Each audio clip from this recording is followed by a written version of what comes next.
2013 में एक स्टडी आई थी यूनिवर्सिटी ऑफ ब्रिटिश कोलंबिया से। उन्होंने एक सिंपल एक्सपेरिमेंट किया। एक ग्रुप को रेगुलर एरोबिक एक्सरसाइज करवाया, दूसरे ग्रुप को नहीं। फिर दोनों ग्रुप का हिप्पोकैम्पस मेजर किया।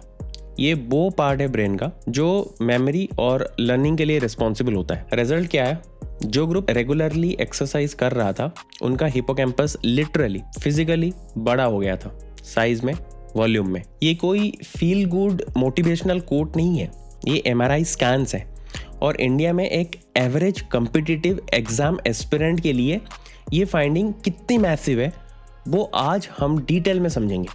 क्योंकि यहाँ पे हम सिर्फ मोटिवेट करने नहीं आए हैं, हमें एक्चुअली देखना है कि क्यों फिजिकल एक्सरसाइज या फिर फिजिकली एक्टिव रहना एग्जाम परफॉर्मेंस, कॉग्निटिव आउटपुट और मेंटल रेजिलियंस के लिए एक ऑप्शनल एक्स्ट्रा नहीं है, बल्कि एक डेलिबरेट स्ट्रेटेजिक डिसीजन है। पहले प्रॉब्लम क्लियरली डिफाइन करते हैं। इंडिया में competitive exams, UPSC, state PSC, SSC, banking, engineering entrances, ये सिर्फ नॉलेज टेस्ट्स नहीं है।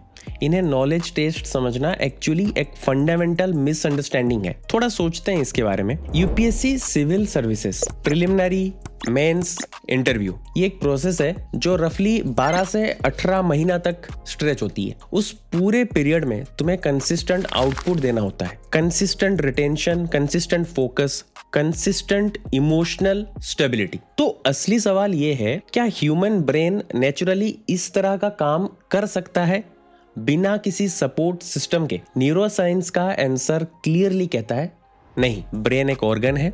जैसे हार्ट को ब्लड सप्लाई चाहिए ठीक से काम करने के लिए, ब्रेन को भी स्पेसिफिकली सम बायोलॉजिकल कंडीशंस चाहिए ऑप्टिमल परफॉर्मेंस के लिए। और इन कंडीशंस में सबसे इंपॉर्टेंट चीज क्या है? न्यूरोकेमिकल बैलेंस, हार्मोनल रेगुलेशन और एडिक्वेट रिकवरी।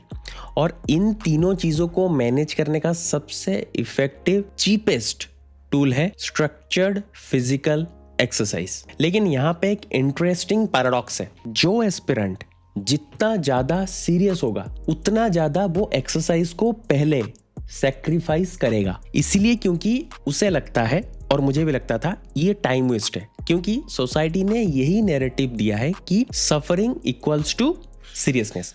और यही एक सबसे कॉस्टली मिस्टेक है जो एस्पिरेंट्स करते हैं। मैंने 3 बार यूपीएससी अटेम्प्ट दिया है। मैं अभी एक गवर्नमेंट क्लास 1 जॉब में हूँ और मैं पर्सनली दोनों एक्सपीरियंसेस जी चुका हूँ।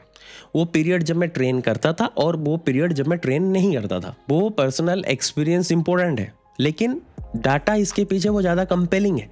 तो आज हम लोग दोनों देखते हैं। किसी भी चीज में जाने से पहले एक क्विक फ्रेमवर्क एस्टेब्लिश करते हैं। ब्रेन कैसे काम करता है at a very basic level. 3 areas हैं। पहला होता है प्री फ्रंटल कॉर्टेक्स। ये तुम्हारा रैशनल ब्रेन है। Decision making, planning, focus, impulse control सब यहीं पे होता है। जब तुम पढ़ रहे होते हो और एक ही चीज पे ध्यान रख रहे हो बिना किसी डिस्ट्रैक्शन के, ये एरिया काम कर रहा होता है। दूसरा हिप्पोकैम्पस, ये तुम्हारा मेमोरी सेंटर है।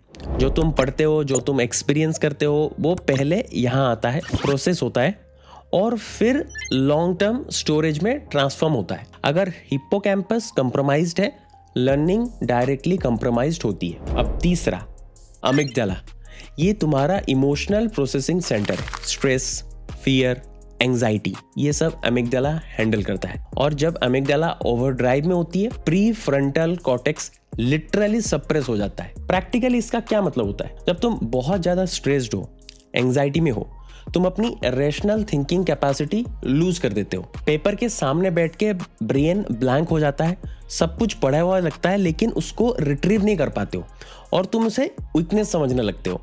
ये वीकनेस नहीं है, ये बायोलॉजी है। अब ये क्वेश्चन नेचुरली आता है, एक्सरसाइज इन 3 एरियाज को कैसे अफेक्ट करता है? यही आज का कोर डिस्कशन है। अब हम लोग शुरू करते हैं पहला डोपामिन से।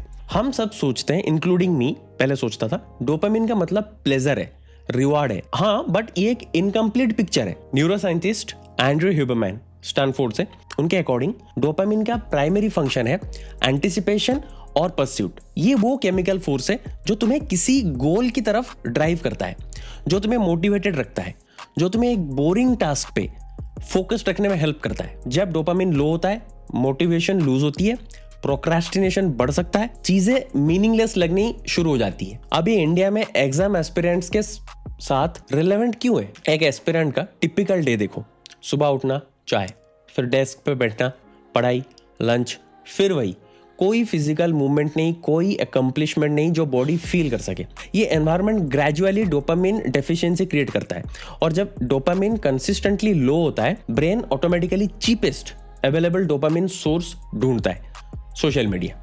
वो सब चीजें जो हम डिस्ट्रैक्शंस कहते हैं, वो एक्चुअली एक केमिकल नीड है जो अनहेल्दी तरीके से सेटिस्फाई हो रही होती है। अब एक्सरसाइज इस सिचुएशन में क्या करता है? एक्सरसाइज स्पेसिफिकली बोले तो resistance training and high effort cardio dopamine release करता है। जब लगता है ना नहीं होगा, एक रेप और पुश करना, तब आप जब करते हो ना, ये ब्रेन के लिए एक अचीवमेंट सिग्नल होता है, एक मेजरेबल अकम्पलिशमेंट। और इससे भी important, regular exercise dopamine receptor को सेंसिटाइज करता है। प्रैक्टिकली इसका मतलब क्या निकलता है? जो लोग रेगुलरली ट्रेन करते हैं, उन्हें पढ़ाई में सेटल होने में कम टाइम लगता है, लिटरली कम टाइम लगता है। उनका ब्रेन ऑलरेडी एक्टिवेटेड स्टेट में होता है। सुबह से वो डेस्क पे बैठते हैं और सीधा काम में लग सकते हैं। जब मैं अपने दूसरे यूपीएससी अटेम्प्ट में सुबह ट्रेनिंग शुरू किया था, ये पहली चीज़ थी जो मैंने नोटिस किया। वो 1 घंटे की जो मेंटल वार्म अप होती है ना, जो आप पहले पढ़ने बैठते हो तो 1 घंटे तक आपको घुसने में टाइम लगता है ना, वो ऑलमोस्ट खत्म हो जाता है अगर आप पहले एक्सरसाइज करके फिर पढ़ने बैठते हो। अब एक और केमिकल के बारे में बात करते हैं, कोर्टिसोल। कोर्टिसोल बेसिकली एक स्टेरॉयड हार्मोन है जो एड्रेनल ग्लैंड्स रिलीज करते हैं इन रिस्पॉन्स टू स्ट्रेस। और यहाँ पे एक न्यूसेंस है, कोर्टिसोल आपका स्ट्रेस हार्मोन है तो आपके लिए खराब है, ऐसा नहीं है। वो एक्चुअली बेनिफिशियल हो सकता है। ये क्या करता है? तुम्हें अलर्ट करता है इमरजेंसी सिचुएशंस में, both physically and mentally.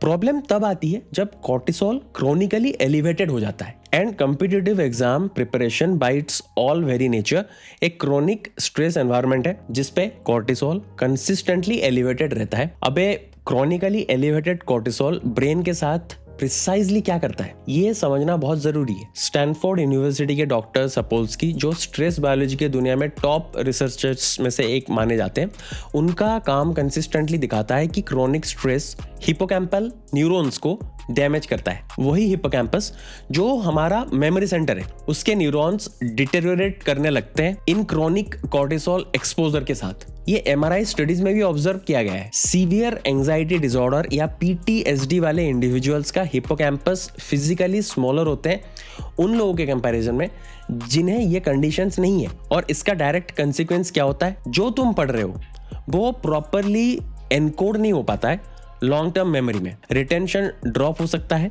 Recall में ज्यादा आपको कॉग्निटिव एफर्ट लग सकता है। और यहाँ पे एक इंपॉर्टेंट क्वेश्चन आता है, अगर एक्सरसाइज भी एक फिजिकल स्ट्रेसर है तो क्या वो कोर्टिसोल और नहीं बढ़ाएगा? ये बिल्कुल एक वैलिड पॉइंट है और आंसर जेन्युइनली इंटरेस्टिंग है। एक्सरसाइज के ड्यूरिंग हाँ कोर्टिसोल स्पाइक करता है, लेकिन एक्सरसाइज के बाद, और एक क्रिटिकल डिस्टिंक्शन है, कोर्टिसोल रैपिडली ड्रॉप करता है और ये सिर्फ बेसलाइन पे वापस नहीं आता, वो बेसलाइन से भी नीचे जाता है। इस फेनोमेनन को एक्सरसाइज इंड्यूस्ड कोर्टिसोल रिबाउंड कहते हैं और ये पोस्ट वर्कआउट पीरियड में एक केमिकली काम स्टेट क्रिएट करता है जो रफली 2 से 4 घंटे तक रहता है। ये एग्जैक्टली वो टाइम है जब ब्रेन इंफॉर्मेशन सबसे इफेक्टिवली स्टोर कर सकता है। अब इसे प्रैक्टिकली अप्लाई करते हैं एक एस्पिरेंट के लाइफ में। अगर तुम सुबह 6 बजे 45 मिनट ट्रेन करते हो, 7:30 तक तुम्हारा कोर्टिसोल ऑलरेडी ड्रॉप हो चुका होता है। 8 बजे से अगर पढ़ाई करना स्टार्ट करो तो केमिकली रिलैक्स स्टेट में आपका मेमोरी एब्जॉर्ब होना स्टार्ट होता है। वर्सेस अगर तुम बिना एक्सरसाइज के सीधा पढ़ाई में जंप करते हो, कोर्टिसोल ऑलरेडी एलिवेटेड है और ऊपर से एग्जाम प्रेशर से और भी बढ़ सकता है थ्रू आउट द डे। अब उस मैकेनिज्म पे आते हैं जो मुझे पर्सनली सबसे कंपेनिंग लगती है और वो इंडिया में बहुत कम लोगों को पता है। BDNF, brain derived neurotrophic factor. BDNF एक प्रोटीन है जो न्यूरॉन ग्रोथ को प्रमोट करता है। न्यूरॉन्स तुम्हारे ब्रेन के सेल्स हैं और न्यूरॉन्स के बीच कनेक्शंस बनते हैं जिसे सिनेप्सिस कहते हैं। जब तुम कुछ नया सीखते हो, एक कंसेप्ट प्रॉपर्ली समझते हो, एक पैटर्न रिकॉग्नाइज करते हो, ये एक्चुअली नए सिनेप्टिक कनेक्शंस फॉर्म हो जाते हैं। एग्जिस्टिंग न्यूरॉन्स को प्रोटेक्ट करता है या एग्जिस्टिंग कनेक्शंस स्ट्रेंथन हो रहे होते हैं। अगर BDNF लो है, लर्निंग स्लोअर होती है, न्यू इन्फॉर्मेशन एब्जॉर्ब करना कंपैरेटिवली मुश्किल होता है। अब ये कहां से आता है? जॉन रैटे, हार्वर्ड मेडिकल स्कूल से, जो एक रिनॉन्ड साइकेट्रिस्ट हैं, और उनकी बुक स्पार्क, उनका रिसर्च क्लियरली एस्टेब्लिश करता है कि एरोबिक एक्सरसाइज और रेजिस्टेंस ट्रेनिंग दोनों BDNF लेवल्स को सिग्निफिकेंटली इंक्रीज करते हैं एंड वो एलिवेटेड स्टेट रफली 1 से 2 घंटे तक पोस्ट वर्कआउट में बनी रहती है। इसका प्रैक्टिकल इम्प्लीकेशन क्या है? अगर तुम सुबह ट्रेन करते हो और उसके बाद सीधा पढ़ाई में जाओ, तुम्हारा ब्रेन लिटरली हाइटेंड न्यूरोप्लास्टिसिटी की स्टेट में होती है, नई इंफॉर्मेशन एब्जॉर्व करने के लिए बायोलॉजिकली प्राइम्ड। ये वो विंडो है। और जब तुम सुबह चाय और फोन के साथ अपनी पढ़ाई शुरू करते हो, हम लोग इस विंडो को वेस्ट कर देते हैं। और यहाँ पे एक और लेयर भी है, वो यूबीसी स्टडी जो मैंने शुरू में मेंशन किया था, जिसमें हिप्पोकैम्पस वॉल्यूम इंक्रीज हुआ था, वो प्राइमरली बीडीएनएफ की वजह से था। एक्सरसाइज बीडीएनएफ रिलीज करता है, जिससे हिप्पोकैम्पल न्यूरोजेनेसिस प्रोड्यूस होता है, मतलब नए न्यूरॉन्स ग्रो करते हैं। तुम एक्टिवली थ्रू कंसिस्टेंट एक्सरसाइज अपने मेमोरी सेंटर का साइज बढ़ा सकते हो। ये एक्स्ट्रा ऑर्डिनरी क्लेम लगता है, लेकिन ये पीयर रिव्यूड न्यूरोसाइंस है। 30 मिनट वीक में 3 से 4 बार इतना कंसिस्टेंटली एनफ है बीडीएनएफ लेवल्स को मीनिंगफुली एलिवेटेड रखने के लिए। और एक आखिरी लेकिन बहुत इंपॉर्टेंट पीस, स्लीप। और मैं स्लीप की बात अलग एंगल से करना चाहता हूँ। सिर्फ 8 घंटे सो वाली जो एडवाइस होती है ना, पहले समझते हैं लर्निंग और स्लीप का एक्चुअल बायोलॉजिकल रिलेशनशिप क्या है। जब तुम दिन में कुछ पढ़ते हो, वो इन्फॉर्मेशन पहले शॉर्ट टर्म मेमोरी में जाती है। ये एक टेम्पररी होल्डिंग एरिया होता है, फ्रेजाइल होता है, डिस्ट्रप्शन के लिए वल्नरेबल होता है। वो इन्फॉर्मेशन लॉन्ग टर्म मेमोरी में परमानेंटली ट्रांसफर होती है during sleep, specifically during slow wave sleep, slow wave deep sleep और रेम स्लीप के फेज में। मैथ्यू आकर, यूसी बार्कले के स्लीप न्यूरोसाइंटिस्ट और व्हाई वी स्लीप के ऑथर, उनका रिसर्च एक फाइंडिंग कंसिस्टेंटली दिखाता है। स्लीप डिप्रिवेशन पार्शियल भी, अगर पार्शियल भी होता है, मतलब 6 घंटे से कम अगर आप सोते हो कंटिन्यूसली, मेमोरी कंसोलिडेशन को 40 to 50% तक इम्पेयर कर सकती है चीज। इस डाटा का मतलब केयरफुली समझो। अगर तुम 10 घंटे पढ़ रहे हो और 5 घंटे सो रहे हो, तुम्हारा पढ़ा हुआ आधा भी प्रॉपर्ली स्टोर नहीं हो रहा है। ये इंडिया के एग्जाम कल्चर के लिए एक जेन्युइनली कंसर्निंग फाइंडिंग है। एक्सरसाइज के साथ स्लीप का क्या रिलेशन है? जर्नल ऑफ स्लीप रिसर्च और मल्टीपल मेटा एनालिसिस कंसिस्टेंटली दिखाती है, जो लॉन्ग, रेगुलर या फिर moderate to vigorous physical activity करते हैं, उनके 3 स्पेसिफिक स्लीप इंप्रूवमेंट्स होते हैं। पहला, स्लीप ऑनसेट फास्टर होती है, जल्दी सो सकते हैं। दूसरा, स्लो वेव डीप स्लीप, ये टाइम सिग्निफिकेंटली ज्यादा होता है, मतलब बहुत ज्यादा टाइम इस टाइप के स्लीप को कंटिन्यू कर सकते हैं। और इस वाले स्टेट में मेमोरी कंसोलिडेशन प्राइमरली होती है। अब तीसरा, स्लीप साइकिल्स ज्यादा स्टेबल होते हैं, बीच में उठना, बार बार उठ जाते हैं ना लोग, वो बहुत कम हो जाता है। कंटिन्यूटी स्लीप का वो बेटर होती है। प्रैक्टिकली इसका मतलब एक एक्सरसाइज करने वाले एस्पिरेंट की 7 घंटे की नींद एक सेडेंटरी लाइफस्टाइल वाले एस्पिरेंट के 9 घंटे की नींद से भी ज्यादा इफेक्टिव हो सकता है। Quality matters more than quantity. Training से स्लीप बेटर होता है, आप ज्यादा कंसोलिडेट करते हो, ज्यादा लर्निंग फास्ट होती है, फिर से आप ट्रेन करते हो, और ये एक सेल्फ रीइंफोर्सिंग पॉजिटिव साइकिल है और एंट्री पॉइंट एक्सरसाइज है। अब एक स्टेप बैक लेते हैं। मैं एक अनकंफर्टेबल ऑब्जर्वेशन भी शेयर करना चाहता हूँ। इंडिया में एग्जाम कल्चर एक specific type of environment create करता है, जो इन सब चीजों को और भी इंपॉर्टेंट बना देता है। यहाँ पे मेजरिंग स्टिक ये है, कितना ज्यादा टाइम तुम बैठे हो, कितना सेक्रीफाइस करते हो, including health, sleep, social life, physical activity. जितना ज़्यादा तुम सेक्रीफाइस कर रहे होते हो, लोगों को दिखता है, उतना ज़्यादा डेडिकेटेड आपको समझा जाता है। ये मैट्रिक एक्चुअली फंडामेंटली फ्लॉड है। सेडेंटरी बिहेवियर मतलब prolong periods of sitting without physical movement, ये इंडिपेंडेंटली एसोसिएटेड है पोर कॉग्निटिव परफॉर्मेंस के साथ, जो कि इन रिसर्च लिटरेचर में आपको डिटेल में शो किया गया है। मतलब ये नहीं है कि सिर्फ एक्सरसाइज नहीं करना प्रॉब्लम है, एक्चुअली बिना ब्रेक के बैठे रहना कंटिन्यूअसली, ये एक significant amount of cognitive cost carry करता है। और फिर हम इसके ऊपर ऐड करते हैं पोर न्यूट्रिशन, हाई कैफीन, बार बार कॉफी पीना डिपेंडेंसी, जो मेरे साथ भी हुआ करता था, सोशल आइसोलेशन, स्लीप डिप्रिवेशन, और हम एक ऐसा एनवायरनमेंट में पहुंच जाते हैं जो परफेक्ट स्टॉर्म है कॉग्निटिव डिक्लाइन के लिए। प्रिसाइजली उसी पीरियड में जब कॉग्निटिव पीक चाहिए होता है, हम लोग उसको डिक्लाइन में लेके जाते हैं। इसके लिए बोल रहा हूं क्योंकि मैंने पर्सनली फील किया हुआ है पहले यूपीएससी अटेम्प्ट में, और दोनों सिचुएशंस में अपना आउटपुट मैंने अपने क्लियरली देखा है। बिफोर जब मैं ये सब चीज नहीं किया करता था और आफ्टर जब मैं सब चीज करने लगा तो क्या डिफरेंस आया, वो मैं पर्सनली फील किया हूं। तो अब सब कुछ एक इंटीग्रेटेड फ्रेम में रखते हैं। आज हमने 4 डिस्टिंक्ट मैकेनिज्म देखे। पहला, डोपामिन, जो तुम्हारी मोटिवेशन और फोकस ड्राइव करता है। एक्सरसाइज इसे नेचुरली रेगुलेट करता है। डोपामिन रिसेप्टर्स को सेंसिटाइज करता है और तुम्हें चीप डोपामिन ट्रैप्स की डिपेंडेंसी से बचाता है। दूसरा, कॉर्टिसोल, जो क्रोनिक स्ट्रेस में तुम्हारा मेमोरी सेंटर डैमेज करता है। एक्सरसाइज कॉर्टिसोल को पोस्ट वर्कआउट पे नीचे लेके जाता है और एक biologically optimum learning window create करता है। तीसरा, बीडीएनएफ, जो तुम्हारे ब्रेन का फर्टिलाइजर है, एक्सरसाइज से रिलीज होता है। हिपोकैम्पल ग्रोथ फैसिलिटेट करता है और लर्निंग स्पीड और मेमोरी कैपेसिटी को मीनिंगफुली इंप्रूव करता है। चौथा, स्लीप आर्किटेक्चर, जहां एक्चुअली मेमोरी फॉर्मेशन और कंसोलिडेशन होता है। एक्सरसाइज स्लीप क्वालिटी इंप्रूव करता है और डीप स्लीप के ड्यूरेशंस को बढ़ाता है। अब ये सब चीजें आइसोलेटेड नहीं है, ये एक इंटीग्रेटेड सिस्टम है, हर एक दूसरे को सपोर्ट करता है। एक सिंपल सवाल है जो मैं यहाँ रखना चाहता हूँ, अगर कोई तुम्हें एक ऐसे टूल के बारे में बताए जो फ्री है, एक्सेसिबल है, साइंटिफिकली डॉक्यूमेंटेड है, जो कि तुम्हारी फोकस इंप्रूव करेगा, मेमोरी कंसोलिडेशन बेटर करेगा, स्ट्रेस रेगुलेट करेगा और स्लीप क्वालिटी भी बढ़ाएगा, क्या तुम उसे यूज करोगे? ऑब्वियस आंसर है हाँ। तो फिर फिजिकल एक्सरसाइज तुम्हारे गोल के पर्सपेक्टिव से ऑप्शनल क्यों लगता है?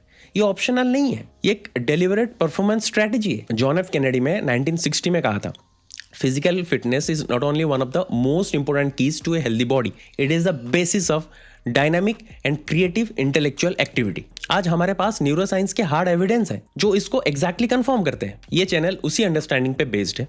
यहाँ पे जो कंटेंट आएगा वो स्पेसिफिकली उन लोगों के लिए है जिनके पास रियल कंस्ट्रेंट्स हैं, जॉब है या पढ़ाई है या दोनों है, और जो 2 घंटे जिम में स्पेंड नहीं कर सकते रियलिस्टिकली, लेकिन जो ये समझते हैं कि फिजिकल परफॉर्मेंस और कॉग्निटिव परफॉर्मेंस एक दूसरे से कनेक्टेड है। आने वाले वीडियोस में मैं कवर करूंगा एग्जैक्टली कितना और कब ट्रेन करना चाहिए अगर तुम एक हाई प्रेशर गोल परस्यू कर रहे हो, और वो एविडेंस बेस्ड वीकली स्ट्रक्चर कैसे दिखता है प्रैक्टिकली। अगर ये कन्वर्सेशन वैल्यूएबल लगी, सब्सक्राइब करो, नोटिफिकेशन ऑन करो और कमेंट में मुझे बताओ इस वीडियो में जो 4 मैकेनिज्म मैंने एक्सप्लेन किया, dopamine, cortisol, BDNF and sleep, इनमें से कौन सा तुम्हारे लिए सबसे ज्यादा सरप्राइजिंग था?